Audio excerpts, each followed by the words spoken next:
Hello दोस्तों, नमस्कार। मैं रत्नाकर सर आप सभी का टारगेट विद गुरुकुल चैनल पे तहे दिल से स्वागत करता हूं। बच्चे, हम लोग केमिस्ट्री की क्लास लेकर क्लास 12th की चल रहे थे, जिसमें मैंने ऑलरेडी ही बिलियन टॉपिक का 2 पार्ट अपलोड करा दिया है। जिसमें फर्स्ट पार्ट में मैंने आपको सिलेबस की जानकारी दिया है और बिलियन टॉपिक का परिचय दिया है। एंड द सेकेंड टॉपिक में हमने पढ़ा था द्रव्यमान प्रतिशत के बारे में। उसके बाद द्रव्यमान बटे आयतन प्रतिशत पढ़ा था और आयतन बटे आयतन प्रतिशत पढ़ा था। ये 3 कंसेप्टों पे बात कर लिए थे। अब आज का जो हमारा अगला टॉपिक है, आज हम लोग पढ़ने वाले हैं पार्ट पर मिलियन के बारे में पढ़ने वाले हैं बेटा। इसके बाद मोल कंसेप्ट के बारे में पढ़ने वाले हैं। उसके बाद मोलरता के बारे में पढ़ने वाले हैं। तीन सभी चीज़ों को मोल अंश के बारे में पढ़ने वाले हैं। तो आज का हमारा एजेंडा यही रहेगा। इन 4 टॉपिक को बहुत बेहतर रूप से समझने वाले हैं। ठीक है, तो आइए क्लास को लेट नहीं करते हैं और सभी बच्चे फटाफट जुड़ जाएंगे और पढ़ना चालू करते हैं। ठीक है, आइए। ये बैच जो है बेटा 2025 से 26 बैच के लिए है। आइए देखिएगा, पार्ट पर मिलियन बेटा। तो पार्ट पर मिलियन को पढ़ने से पहले मैं आपको एक चीज़ पहले एक्स्ट्रा बता दूं बेटा सभी को, कि सभी बच्चे को अब यहाँ से, क्योंकि अब न्यूमेरिकल के क्वेश्चन तो कल आपने देखा था, पर यहाँ से न्यूमेरिकल क्वेश्चन बनाते समय, आप जब न्यूमेरिकल बनाएंगे तो बनाते समय यहाँ से आपको एक चीज़ निकालने आना चाहिए बच्चे, सभी बच्चों को अणुभार। तो सच से बताइएगा कितने बच्चों को अणुभार निकालने आता है। आपने 11th में पढ़ा होगा अणुभार। तो मैं आपको बताता हूँ बच्चे अणुभार निकालेंगे कैसे।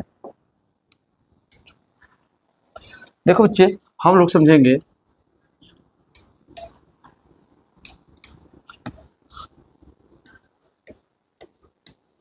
अणुभार। देखो बच्चे, अणुभार निकालने का तरीका क्या होता है आप सोचिएगा। जैसे हमने एक एग्जांपल लेते हैं, एग्जांपल थ्रू समझाते बेटा। NaCl है, क्या बच्चे? NaCl है। तो NaCl में हमेशा ध्यान देना, कोई भी तत्व होता है तो उसमें 2 चीजें विद्यमान होती है बेटा।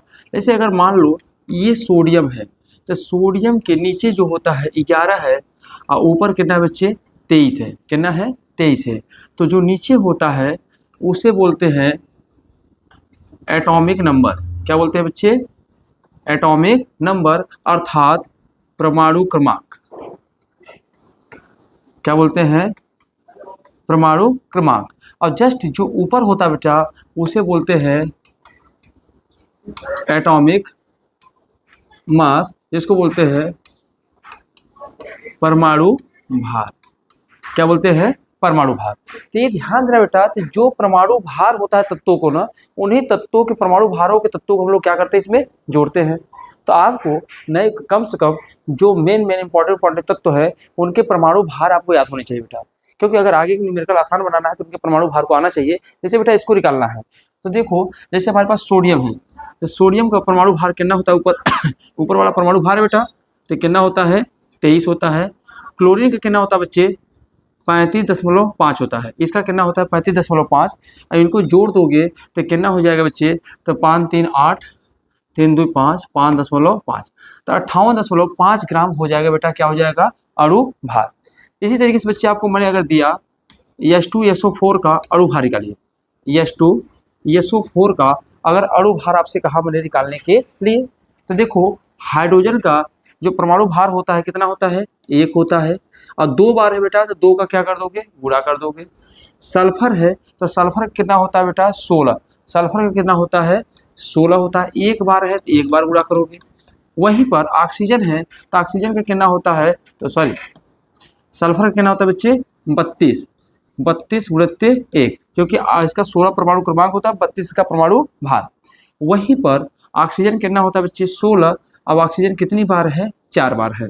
इसी तरीके से बेटा इसको करेंगे तो ये 2 हो जाएगा, ये 32 हो जाएगा और ये 16 चौका 64। तो 4 2 6 2 8, लगभग कितना आ जाएगा बच्चे? 98 आ जाएगा। तो H2SO4 का अणु भार कितना आ गया? 98 आ गया प्यारे। ऐसे ही और आओ देख लेते हैं। जैसे अगर मैं आपको और एग्जांपल दे दूं, जैसे बेटा आपको एग्जांपल में देता हूँ Na2CO3। Na2CO3। मान लो हमको सोडियम कार्बोनेट का निकालना है। किसका निकालना है बच्चे? सोडियम कार्बोनेट का। तो देखो सोडियम का तो आपको जानते हो सोडियम का कितना होता है? 23 होता है। तो 23 गुणित 2, क्योंकि यहाँ 2 बार है बच्चे तो 2 बार करेंगे। प्लस यहाँ क्या है? कार्बन। कार्बन का कितना होता है? 12। अब 1 बार है बच्चे तो 1 बार करेंगे। इसका परमाणु भार कितना होता है? 12। ऑक्सीजन का परमाणु भार कितना होता है बच्चा? 16। और 16 कितनी बार आया है? 3 बार आया है, तो 3 बार कर लो। अब 23 दूना बेटा 46 प्लस कितना 12 प्लस 16 48, कितना होगा 48। जोड़ लो 6 2 8 8 8 16, 16 की 6 80 लगा 1 4 1 5 5 4 9 9 कितना हो गया 10। तो कितना आ गया बच्चे 106 आ गया। कितना आ गया 106। तो इस प्रकार से हम लोग किसी भी तत्व का अणु भार निकालते हैं। जैसे बेटा हमने दिया HNO3, कितना दे दिया HNO3। तो आप जानते हो हाइड्रोजन का कितना होता है बच्चे 1 होता है। अब 1 होता है तो गुणा करने की जरूरत नहीं है। नाइट्रोजन का कितना होता है तो ध्यान देना है 14 होता है। प्लस ऑक्सीजन का कितना होता है तो 16 गुणित 3 1 प्लस 14 प्लस 48। अब इसको जोड़ लो बच्चे, जोड़ लोगे तो कितना हो जाएगा 8 4 12, कितना हो जाएगा 48, 14 प्लस 1 8 4 12 13 3 4 5 1 6, तो कितना आ जाएगा बच्चे 63 आ जाएगा। क्या जाएगा 63 आ जाएगा। इसी तरीके से अगर H2 को निकालोगे बच्चे तो याद कर लो H2 का कितना हो जाएगा 2 और 16 18 हो जाएगा। कितना हो जाएगा 18 हो जाएगा। इसी तरीके से बच्चे C6H12O6 निकालोगे तो कितना आ जाएगा इसका निकाल लेना, मैं आपको बता दे रहा हूँ 180 आ जाएगा। कितना आ जाएगा 180 आ जाएगा। तो इसी तरीके से आपको कुछ परमाणु क्रमांक याद होने पर अणु भार निकालने आना चाहिए। तो क्या अणु भार सभी बच्चे निकालना सीख गए? अणु भार में कुछ नहीं किया जाता है, जितने जो भी यौगिक दिए गए हैं उनके परमाणु भारों को जोड़ लो और जोड़ने पर जो योग आता है उन्हीं को हम लोग क्या कहते हैं अणु भार कहते हैं। अणु भार किसे कहते हैं? जो भी यौगिक दिए गए हैं।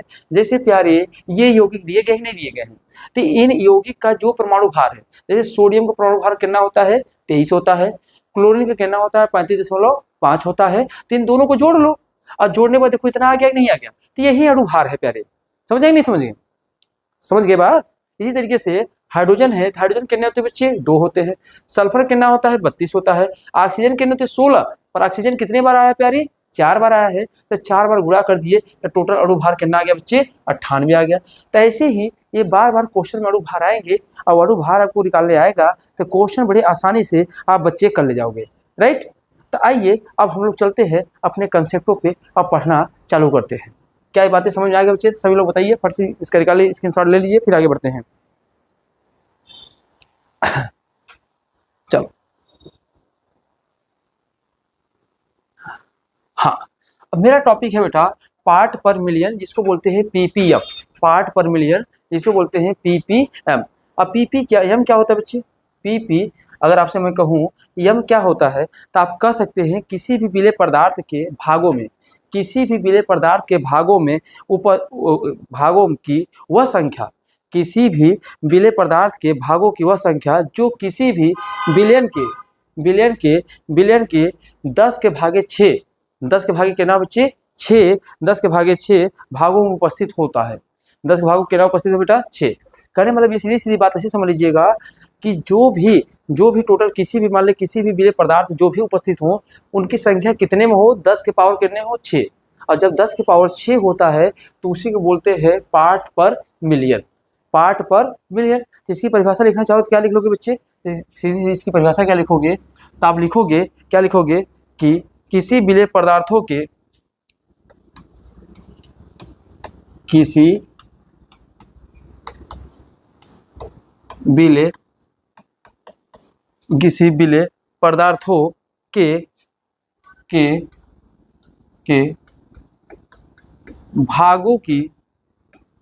भागों की वह संख्या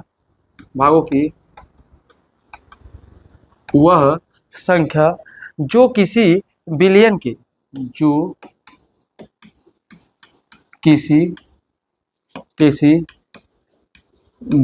के 10 के पावर 6 भागों में 10 पावर 6 भागों में उपस्थित होता है। 10 पावर कितना होता है बच्चे 6 में। तो ध्यान देना किसी भी विलेय पदार्थ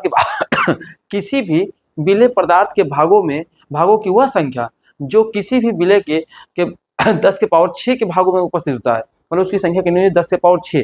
अब ध्यान देना है 10 के पावर 6 का मतलब बेटा यहाँ 2 कंसेप्ट लगाना है। अगर 10 के पावर 6 है तो यहाँ से दो बातें याद रखना बच्चे। एक तो यहाँ से याद कर लेंगे ppm के बारे में याद करेंगे, पार्ट पर मिलियन। पार्ट पर मिलियन मतलब प्रति बिलियन में उसकी संख्या कितनी होनी चाहिए, 10 होनी चाहिए। प्रति मिलियन में कितना होना चाहिए, 10⁻6 होनी चाहिए। कोई भी बिलियन हो रहे हैं जिसमें बिलियन की संख्या हो। वहीं पर एक बेटा याद कर लेंगे, यहीं पर सेल साइज, जो सेल का आकार होता है, कोशिका का आकार, तो कोशिका का आकार भी 10⁻6 माइक्रोन होता है बेटा, वो माइनस होता है 10⁻6। तो ध्यान देना 10⁻6 तो ये तो देखो किस में प्लस में है, पर वही सेल साइज पूछेगा तो 10⁻6, तो इसको बोलते हैं बच्चे माइक्रोन। क्या बोलते हैं, माइक्रोन। अगर 10⁻6 है तो माइक्रोन बोलेंगे, 10⁻6 है तो उसे हम लोग क्या बोलेंगे, मिलियन बोलेंगे। और वही बच्चे अगर 10⁻9 आ गया तो उसी को हम लोग क्या बोलते हैं, बिलियन बोलते हैं। क्या बोलते हैं, बिलियन। तो यहीं से कंसेप्ट और जब ले लेगा, अगर मैं यहीं से ले लूँगा, क्या ले लूँगा, हाँ, PBM। अब PBM क्या होगा बेटा, पार्ट बिलियन पार्ट पर, यहाँ लिख लेंगे, ऐसे लिख लेंगे PPB। तो क्या हो जाएगा, पार्ट पर बिलियन। पार्ट पर बिलियन, और जो पार्ट पर बिलियन होगा तो जहाँ किसी बिलियन में जो बिले की संख्या है, जब किसी बिलियन में जो बिले की संख्या है वो 10⁻6 होगा।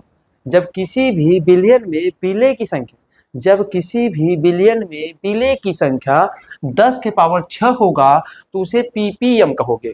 क्या कहोगे, PPM कहोगे।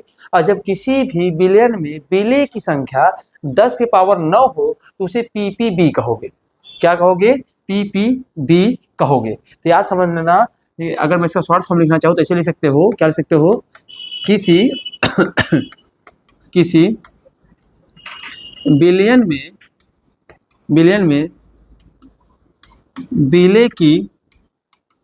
बिले की संख्या 10⁻9 में हो तो उसे PPB कहते हैं। क्या कहते हैं बेटा, PPB कहते हैं, पार्ट पर बिलियन। इसी को बोलते हैं क्या, पार्ट पर बिलियन। पार्ट पर बिलियन। और वहीं पर जब यहीं पर 10⁻6 होगा तब आप क्या कहोगे, तो किसी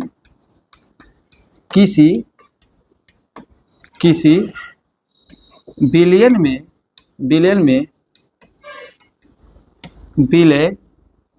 बिले की संख्या 10⁻6 में हो तो उसे PPM कहते हैं। PPM कहते हैं। क्या समझ पाए, नहीं समझ पाए, किसी बिलियन में बिले की संख्या 10⁻6 हो तो उसे क्या कहेंगे, PPM कहेंगे। और 10⁻9 हो तो उसे क्या कहेंगे, PPM कहेंगे। क्या बात समझ आएगी, नहीं समझ बच्चे। तो हमको लगता है बात आपको बेहतर समझ में आ चुकी होगी, पार्ट पर मिलियन क्या होता है। अब यहाँ एक इसकी जो किताबी भाषा है, इसकी जो बेटा एक किताबी भाषा है जिसको मैंने नकल मार के लिखा है, वो आपके सामने यहाँ उपस्थित है। बाकी ये भाषा हमारे परिभाषा मेरी तरह से आप इसको याद कर सकते हैं। ये किताबी लैंग्वेज था जिसको मैंने बखूबी नकल मारा है, ठीक है। आइए तो अब लोग आइए, अब इसके रिलेटेड बेटा एक हम लोग क्या करते हैं, क्वेश्चन कर लेते हैं। ये क्या कर लेते हैं, इसी पार्ट पर मिलियन से एक बेटा क्वेश्चन कर लेते हैं। इसका फॉर्मूला क्या बनेगा ये भी समझ लेते हैं बेटा। तो पार्ट पर मिलियन का तो फॉर्मूला इसी में बता देता हूँ बच्चे, चलो ठीक है, चलो यही बता देता हूँ। जिस बच्चे यहाँ पे इसका फॉर्मूला मैं बता रहा हूँ, देखो PP जब M निकालना है तो कैसे निकालोगे, तो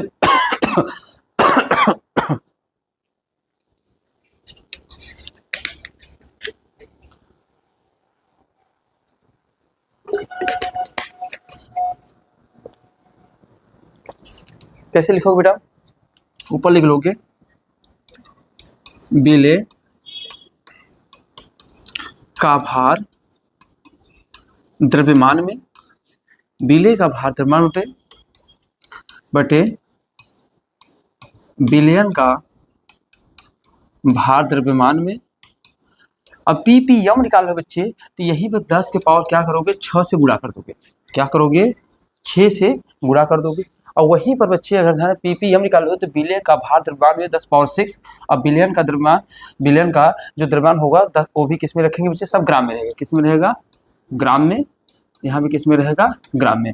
इसी तरीके से अगर ppm है तो बेटा 10⁻6 लिख के गुणा कर देना। और वहीं अब pp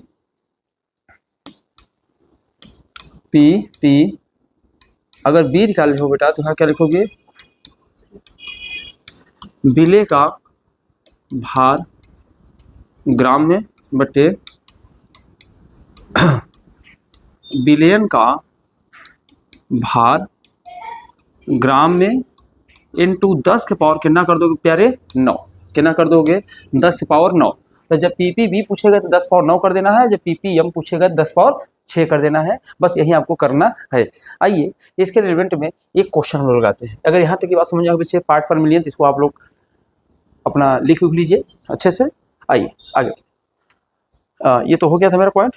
आइए अब ये कह रहा है बेटा 1000 ग्राम टूथपेस्ट में क्लोराइड का द्रव्यमान 0.4 ग्राम है, तो ppm क्लोराइड आयनों का सांद्रण कितना होगा।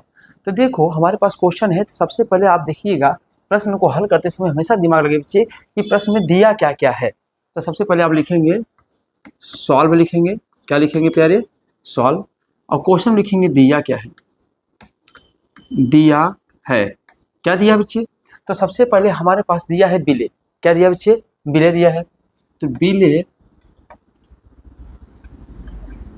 बिले का भार, तो जो बिले का भार है बेटा वो कितना दिया है, 0.4 ग्राम दिया है बेटा। वहीं बिलियन का भार कितना दिया बच्चे, पूरा आपको दे दिया है 1000 ग्राम दे दिया है। आपसे पूछा क्या है ppm ज्ञात कीजिए। अब ppm ज्ञात कीजिए बेटा। तो ppm का फॉर्मूला हमको पता है, ppm बराबर होता है बिले का भार ग्राम में बटे बिलियन का भार ग्राम में इंटू 10⁻6। यही तो होता बच्चे हमारे पास फॉर्मूला इसका। अगर बिलियन पूछा होता तो 10 पावर कितना लगा देते, 9 लिखा देते। अब हमको कुछ मिला के वैल्यू को पुटअप कर दीजिए बच्चे। बिले का भार कितना दिया, 0.4। बिलियन का भार कितना दिया बच्चे, हमको कितना दिया है 1000 इंटू 10 पावर कितना कर देंगे बेटा 6। अब आप लोग बताइए कैलकुलेशन के लिए, क्या 10 के पावर जो 0.4 है तो 1000 जो है इसको क्या हम लोग ऐसा लिख सकते हैं यहाँ पर बेटा, इसको लिख सकते हैं 0.4 बटे 10 के पावर 3 इंटू 10 के पावर 6, यही है। अब बताओ इस वैल्यू को जब ऊपर ले जाओगे तो क्या हो जाएगा बच्चे, माइनस हो जाएगा। तो ये कितना हो जाएगा 0.4 इंटू 10 पावर 6 इंटू 10 पावर 3। और बेसिक नियम जानते हो बेटा, अगर x/a इंटू x/b अगर 20 बराबर होता है तो ऐसे कंडीशन में x बराबर a प्लस b हो जाता है, अर्थात घात क्या हो जाते हैं, जुड़ जाते हैं। और ऊपर गया है बच्चे तो ये क्या हो जाएगा, माइनस में। क्या हो जाएगा, ये हो जाएगा माइनस में, क्योंकि ऊपर जब यहाँ प्लस में तो ऊपर जाएगा बच्चे माइनस में, और प्लस होगा तो नीचे आएगा तो माइनस में, राइट। तब यहाँ से देखिएगा तो ये बन जाएगा 0.4 इंटू 10 पावर 6 माइनस कितना हो जाएगा बच्चे 3। तो 0.4 इंटू 10 के पावर कितना बच्चा 3। अब यहाँ से एक अगर 10 इसको दे दोगे तो ये बन जाएगा 4।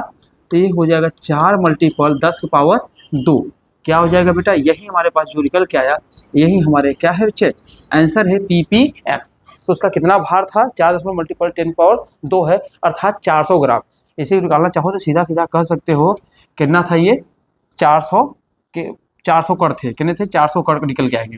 टोटल 4 इंटू 10 कर दोगे तो कितना आएगा 400 कड़ आएगा। तो हमने क्या कहा, पहले क्या दिया है बेटा, बिलियन का भार लिख दिया, फिर बिलियन का भार रख दिया, फिर हमने कहा कितना है, क्या निकालना है ppm का फॉर्मूला ये था, वैल्यू पुटअप किया। 10 को 1000 पर मैंने लिखा 10 पावर 3। जब 10 के पावर को ऊपर ले जाओगे तो माइनस हो जाएगा, अगर घट जाएगा तो कितना बचेगा 10 पावर 3। यहाँ किसको दे दोगे तो 4 हो जाएगा, 4 इंटू 10 पावर 2। यही है बच्चे हमारा मेन टॉपिक है। क्लियर है? यहाँ तक एक बार बताओ बातें सबको समझ में आ गया बच्चे? हम लोग आगे बढ़ते हैं। आइए, अगर यहाँ तक बातें समझ में आ गई बच्चे तो आइए हम लोग आगे बढ़ते हैं। चलिए, अब हमारे पास है बच्चे मोलों की संख्या, नंबर ऑफ मोल्स। अब देखो बच्चे, मोलों की संख्या की बात करेंगे या मोलों की संख्या बात करेंगे तो मोल होता क्या है? वास्तव में ये 11th में आपको कंसेप्ट क्लास फर्स्ट चैप्टर में जब आप लोग पढ़ रहे थे रासायनिक अपक्रिया के मूलभूत अवधारणाएं, जब पहला टॉपिक पढ़ रहे थे तो आप उसमें मोल कंसेप्ट पढ़े होंगे क्लास 11th में। यहाँ पे सिर्फ मोल कंसेप्ट को लिया गया है, इसलिए लिया गया है क्योंकि यहाँ से न्यूमेरिकल लगाते समय बार बार मोलों की चर्चा की जाएगी, तब मोल का एक बेसिक जानकारी यहाँ होना चाहिए। बहुत ज़्यादा हमको इससे मतलब नहीं है, तो आप कह सकते हैं मोल पदार्थ की वह मात्रा है। क्या लिख सकते हैं बेटा? इसके बारे में आप लिख सकते हैं मोल पदार्थ की वह मात्रा है, मोल पदार्थ की वह मात्रा है जिसने, क्या लिखे हैं, जिसके कणों की संख्या, जिसके कणों की संख्या, मोल पदार्थ की वह मात्रा है जिसके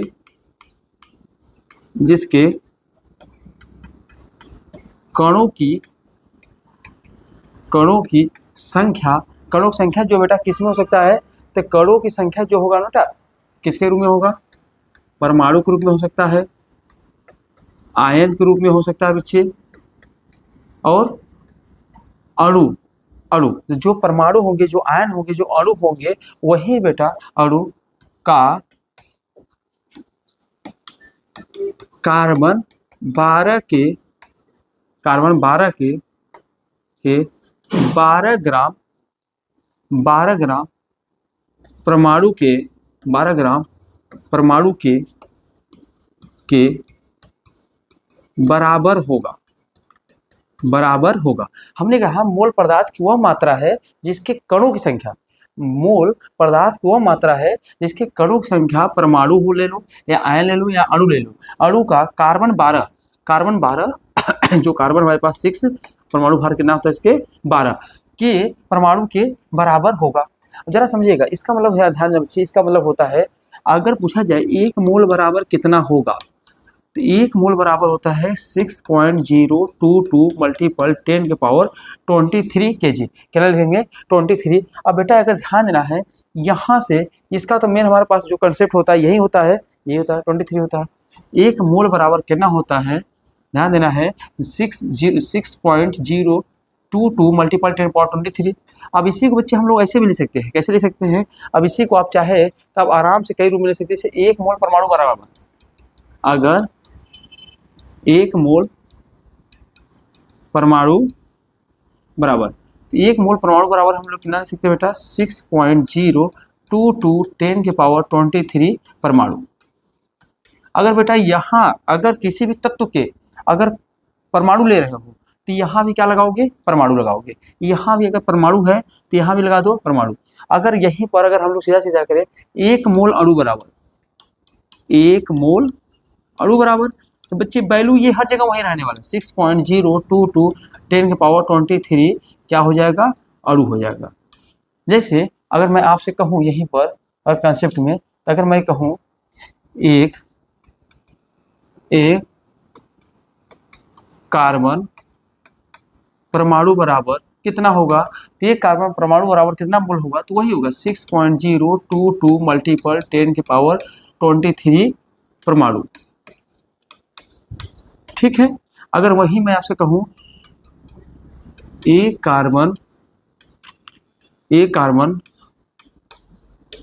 परमाणु बराबर, एक कार्बन अणु बराबर कितना होगा बच्चे? तो 6.022 मल्टीपल 10 के पावर 23 अणु हो जाएगा। अगर कहूँ एक कार्बन केजी बराबर कितना? तो केजी लगाना है 6.022 मल्टीपल 23 बराबर केजी लगा दो। ठीक है, मतलब जैसा यहाँ पे लोगे वैसा कंसेप्ट वहाँ पे लिख दोगे।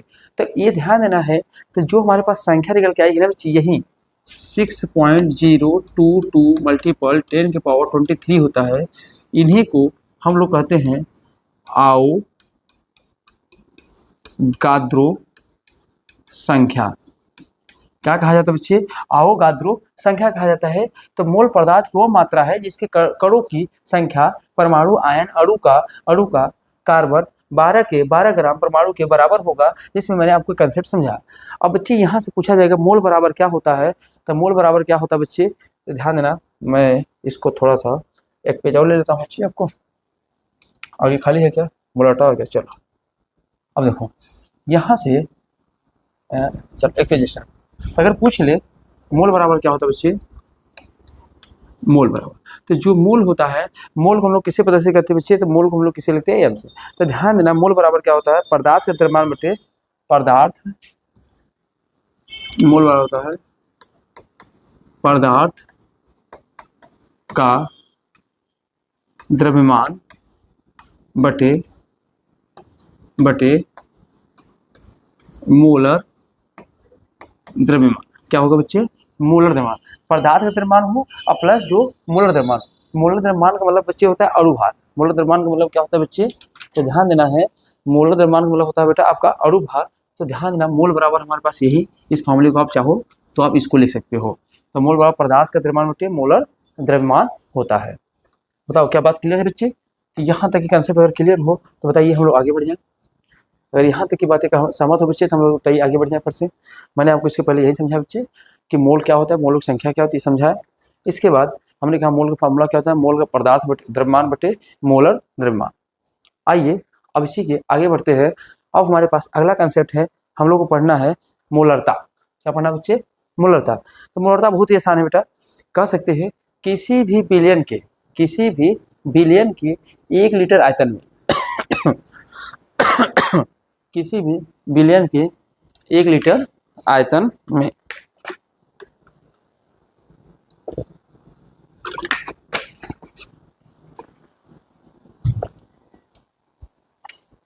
ध्यान देना कि क्या लिख सकते बेटा? क्या लिखेंगे? इसी परिभाषा लिखेंगे, किसी बिलियन के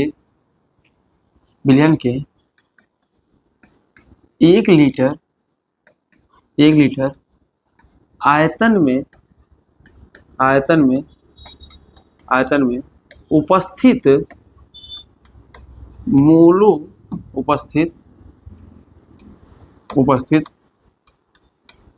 मोलों की संख्या। तो ध्यान देना, किसी भी बिलियन के 1 लीटर आयतन में उपस्थित बिले के किसी भी बिलियन के 1 लीटर आयतन में उपस्थित बिले के, किसके लिखना बच्चे? बिले के मोलों की संख्या। बिले के मोलों की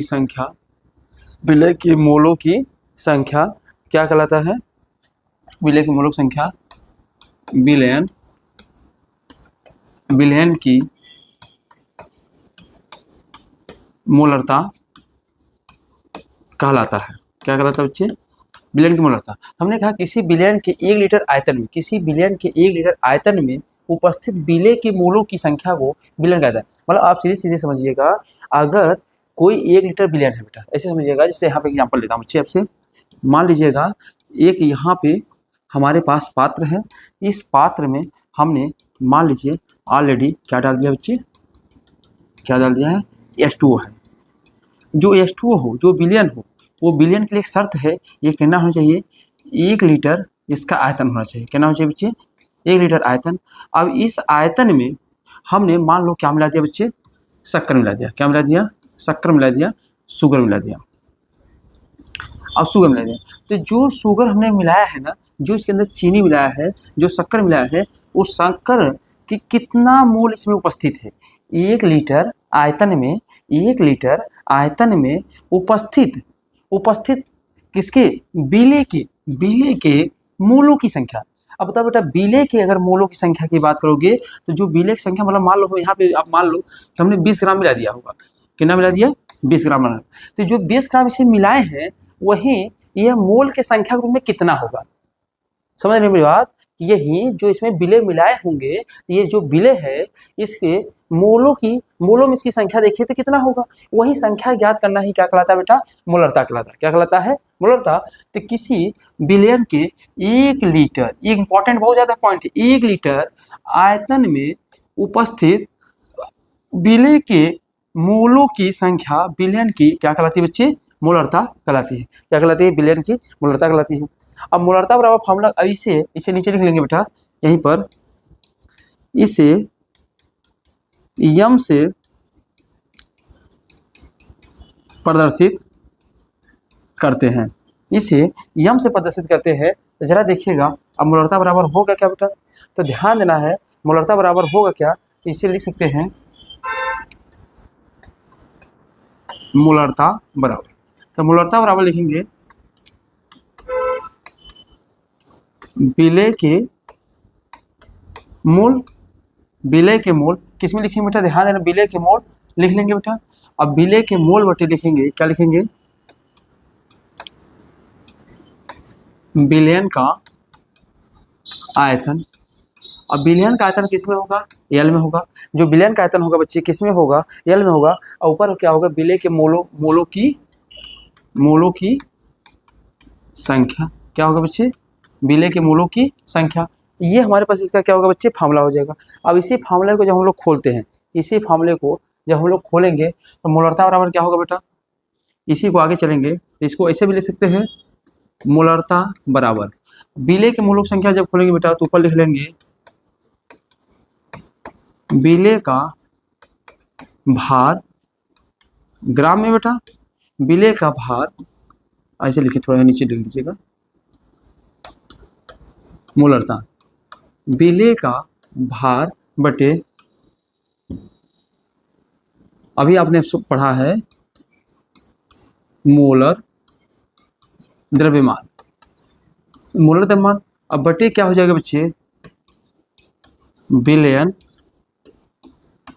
का आयतन।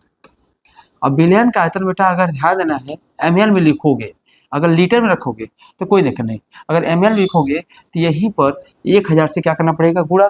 तब आप जानते हो ये चीज़ें कहाँ जाएंगी, नीचे आ जाएंगी। जब नीचे आ जाएंगे तो यही फार्मूला हमारे पास बन जाएगा, मोलरता बराबर विलय का भार ग्राम में बटे मोलर द्रव्यमान इंटू विलयन का आयतन, और गुणित कितना कर दोगे बच्चे, 1000। तो एक्चुअल में आपके फार्मूला ये हो जाएंगे बच्चे। तो ध्यान देना, इसे शॉर्ट फॉर्म लिखोगे क्या लिखोगे, यम लिखोगे। अब तो विलय का जो भार होता है किससे प्रदर्शित करते हो हम लोग, यन से। विलय के भार किससे प्रदर्शित करते बच्चा, यन से बटे क्या होगा, यह मोलर द्रव्यमान होगा। मोलर द्रव्यमान जो हमारा अणु भार होता है यम, ये स्मॉल एम रहेगा, इनटू भी, और किस में रहेगा, यम एल में रहेगा। तो गुणते क्या कर दोगे, 1000 से गुणा। ये शॉर्ट फॉर्म में लिख सकते हो। तो ध्यान देना है, हमने क्या किया, मोलरता बराबर क्या होता है, विलय के मोलों की संख्या बटे विलयन का आयतन। अब विलय के मोलों की संख्या को जब आप खोले थे तो यहीं पर आप लिखे थे ना, मोल बराबर क्या लिखे थे आप लोग, अभी बताइए, विलय का भार बटे विलयन का भार, यही तो लिखे थे बच्चा। तो विलय का भार बटे आप लोग लिख, अरे सॉरी, विलय का भार बटे आप लोग यहाँ लिख लेंगे, अरे यार पूरा मुझ के क्या, तो आप लिख लेंगे विलय का भार बटे आप मोलर द्रव्यमान। यही तो अभी लिखे थे जस्ट इसके पहले जब आपको मोल कंसेप्ट पढ़ा रहे थे हम लोग। तो ध्यान देना, मोलरता बराबर क्या होगा, विलय के मोलों की संख्या बटे विलयन का आयतन। जब इसी मोलरता को आप लोग खोलोगे, इसी मोलरता को जब बच्चे खोलोगे तो विलय का भार बटे मोलर द्रव्यमान बटे विलय का आयतन। तो मोलर द्रव्यमान कहाँ जाएगा, बट्टे में आ जाएगा। तो इसको जब खोल दोगे इस तरीके से हो जाएगा। तो हमारे पास कुल मिला के समझ सकते हैं, सीधी सीधी बात में मोलरता किसे कहते हैं, तो 1 लीटर विलयन में, मेरी बातों को ध्यान समझिए, यही आपके लिए मूल मंत्र है, 1 लीटर विलयन में उपस्थित 1 लीटर विलयन में उपस्थित विलय के मोलों की संख्या ही क्या कहलाता है, मोलरता कहलाता है। 1 मिनट बच्चे।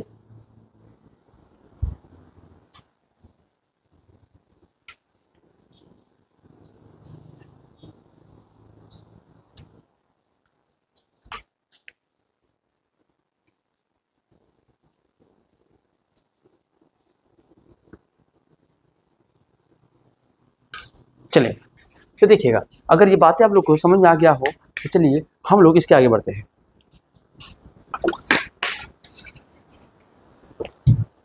क्या समझा आपको कि किसी विलयन के 1 लीटर आयतन में उपस्थित विलय के भारों की संख्या, विलय के मोलों की संख्या ही क्या कहलाता है, मोलरता कहलाता है। मोलरता निकालने के हमारे पास फॉर्मूला क्या है बच्चे, ये है। तो आइए अब इसी के आगे बढ़ते हैं। अब आइए इस पे क्वेश्चन को करते हैं। आइए जैसे देखो हमारे पास पहला क्वेश्चन है, इसको करने के लिए अब आइए इस क्वेश्चन को बनाते हैं बड़े मजेदार तरीके से। आइए देखिए, ऑलरेडी आपके क्वेश्चन में है बच्चे 5.85 ग्राम NaCl को जब कह रहा है 250 ml जल में घुला गया तो विलयन की मोलरता ज्ञात कीजिए। बहुत आसान तरीके से कह रहा है, विलयन की मोलरता ज्ञात कीजिए। तो सबसे पहले हमको ये पता होना चाहिए कि क्वेश्चन में दिया क्या क्या है। अगर ये पता हो जाएगा तब आपका करना आपके लिए आसान हो जाएगा। तो आप ध्यान देना बच्चे। तो देखा जाए तो पहले लिखेंगे आप लोग सॉल्व दिया है। क्या दिया बच्चे, अब ये दिया क्या है तो यहाँ देखो सबसे पहले 5.85 ग्राम क्या दिया है, विलय का भार दे दिया है। क्या दे दिया आपको, ऑलरेडी इसमें क्वेश्चन बता दिया है कि विलय हमारा कहना है, विलय हमारे पास क्या है बच्चे, NaCl।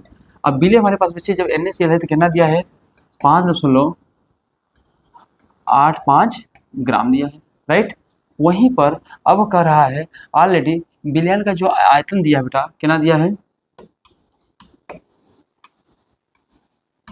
विलयन का आयतन।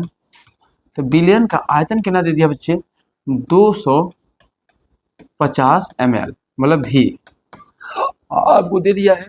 तो विलयन की मोलरता आपसे याद पूछ रहा है बेटा, मोलरता पूछ रहा है। आइए तो सबसे पहले देखिए मोलरता के फॉर्मूला क्या होते हैं बच्चे। तो मोलरता के फॉर्मूले अगर आपको लिखना है तो यम बराबर क्या लिख सकते हैं बच्चे। अब जो कुछ जो मोल होता है, मोल को कैसे दर्शाते हैं बच्चे, यन से। तो मोल को दर्शाते हैं यन से, यन बटे। अब देखो जो इसका मोलर द्रव्यमान होता है तो मोलर द्रव्यमान को कैसे दर्शाते हैं, W से। अब इसको कैसे दर्शाते हैं, V से। अब ml में है बेटा, ये किस में है, ml में है। तो बस इसे 1000 से भाग देना पड़ेगा। क्या देना पड़ेगा, 1000 से भाग। ये हमारे पास फॉर्मूला। अगर फॉर्मूला नहीं समझ आ रहा बेटा तो ऐसे लिख लो, आपको सीधा सीधा लिखो। पहले आप लोग पहले आराम से करिए, कोई दिक्कत नहीं, थोड़ा सा लेट वीडियो बढ़ा जाएगा, कोई दिक्कत नहीं।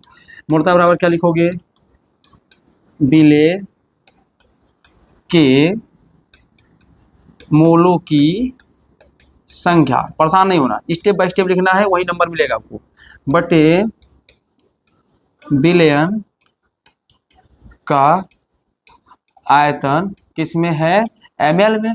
ml में है तो क्या करोगे 1000 से गुणा। अब विलय के मोलों की संख्या को जब खोलोगे तो विलय के मोलों की संख्या खोलोगे बच्चे तो क्या बनेगा बताओ जरा सा। अब विलय के मोलों की संख्या खोलोगे बेटा तो लिखोगे विलय का भार। अब यही विलय का भार जब खोलोगे तो बेटा विलय का मोलर द्रव्यमान, तो मोलर द्रव्यमान कहाँ चला जाएगा, नीचे, मोलर द्रव्यमान इनटू विलयन का आयतन किस में, ml में, इनटू 1000 से गुणा। अब आप जान लो मोलर द्रव्यमान निकालने के लिए कैसे, अणुभार, मतलब क्या निकालना बच्चे, अणुभार। तो मोलर द्रव्यमान देखो, या तो मैं लिखूं मोलर द्रव्यमान लिखूं या अणुभार लिखूं। प्यारे अभी शुरुआत में पहले वीडियो में यही पॉइंट सिखाया हूँ, बताओ क्या है, NaCl है। अब इसका निकालना सिखा दिया हूँ। सोडियम का कितना होता है आपका जानते हैं 23 होता है, क्लोरीन का कितना होता है 35.5 होता है, जोड़ोगे 58 कितना आ जाएगा 5 आ जाएगा। यही तो आ गया अणुभार। अब जो कुछ है आपके ऊपर बस उठा के क्वेश्चन में पुटअप करो। तो हमको ऑलरेडी मोलरता पूछा है तो मोलरता जैसे बच्चे इसको सही रहने दो। अब बताओ विलय का भार कितना दिया बच्चे आपके क्वेश्चन में, 5.85 दिया है। बताओ मोलर द्रव्यमान आपने कितना निकाला बेटा, आपका मोलर द्रव्यमान यही क्वेश्चन में निकाल लिया करो, अणुभार यही लिख लिया करो, अणुभार, अणुभार, अणुभार NaCl का, NaCl का अणुभार जो होता है किससे प्रदर्शन करते हैं बेटा, W से। तो W कितना है हमारे पास 58.5। तो रखो यहाँ पे 58.5, ये कितना है 250 इंटू क्या है 1000। अब गुणा भाग करना काम चालू करो फटाफट। आप जानते हो ये अंक से दशमलव हटाओगे तो एक जीरो नीचे ले जाओगे। आप सीधा सीधा लिखो भैया, हम मान के चलते आपको कुछ नहीं आ रहा है तो इसको लिखो 585। अब 2 अंक का दशमलव हटाए हो तो नीचे क्या करोगे, 100 से गुणा करोगे। क्या करोगे, 100 से गुणा करोगे। अब बताओ ऊपर कितना है, 1000 है, इसको ऐसे रहने दो। अब नीचे कितना है बच्चे, 5885, इसको भी लिखो बच्चे। तब यहाँ से एक अंक का ऊपर जीरो है तो एक अंक का जीरो बढ़ा दो दशमलव से। ऊपर से कितना है 250। अब तो कट पिट करना आसान हो गया, 585 से 585 खत्म हो जाएगा। 2 जीरो से 2 जीरो, 1 जीरो से 1 जीरो, इससे काट दो 2 बटे कितना आ जाएगा 5। कितना आ जाएगा 2 5 दूनी, हाँ 5 दूनी 10, 50 के 25। तो यम बराबर कितना बचा 2 बटे 5। अब इसका इसमें जब भाग दोगे तो 0 कितना आ जाएगा बेटा 4। तो मोल कितना आ गया 0.4 मोल आ गया प्रति लीटर। तो समझ आने आ गया। तो इसका आंसर कितना आएगा बेटा 0.4 मोल प्रति लीटर। इसका क्या हो जाएगा, यहाँ लिख दिया करो आंसर में ऐसे पूरा अच्छे से। 5 से भाग दोगे इसमें तो मोल कितना आ जाएगा आंसर इसका मोलरता में,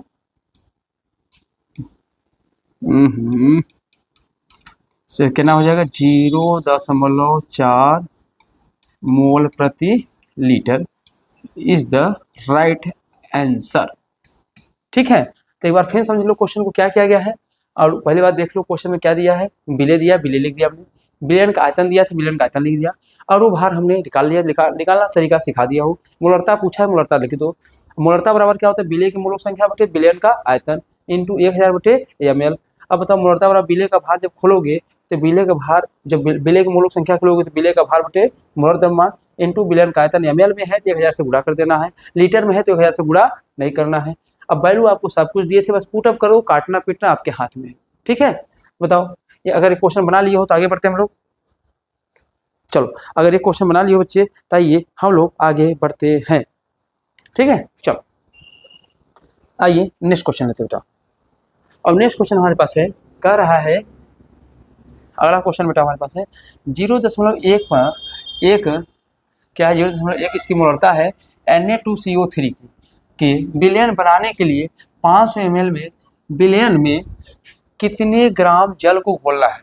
कह रहा है 500 ml बिलियन बनाने के लिए कितने जल को घोलना पड़ेगा। मतलब आप समझ रहे हो क्वेश्चन में क्या दिया है। सबसे पहले यही तो लिखना है बच्चे, लिखो सॉल्व। क्या लिखोगे, दिया है, क्या क्या दिया है बच्चे। तो सबसे पहले क्या दिया है बच्चे हमारे पास, मोलरता दे दिया।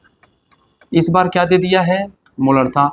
मोलरता बोले तो यम, मोलरता बोले तो यम। यम बराबर कितना दिया है,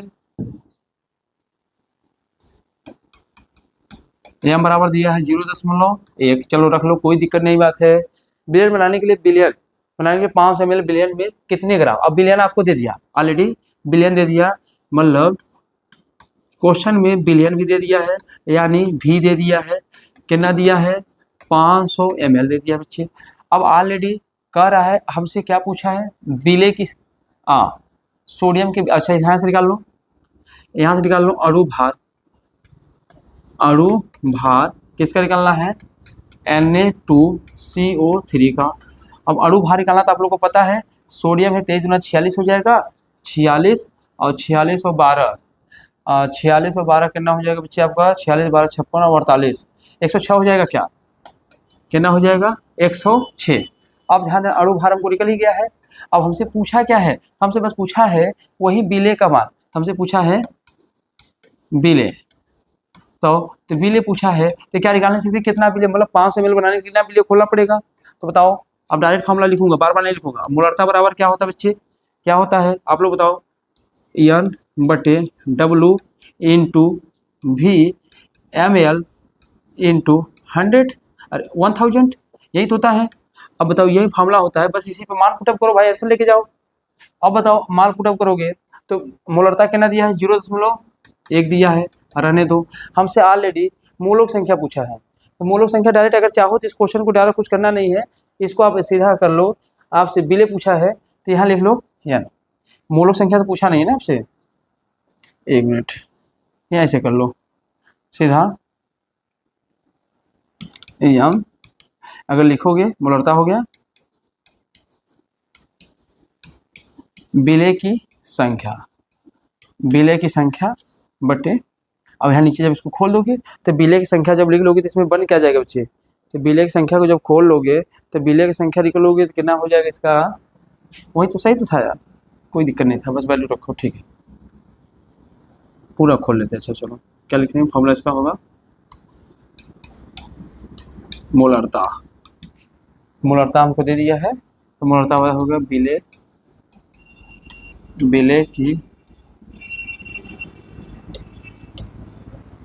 विलय के मोलों की संख्या बटे विलयन का आयतन ml में इंटू 1000 से गुणा, उसको बस वही आगे खोल लोगे, यही फॉर्मूला है हमारे पास, अब इसको खोल लोगे, हाँ हटो नहीं भैया,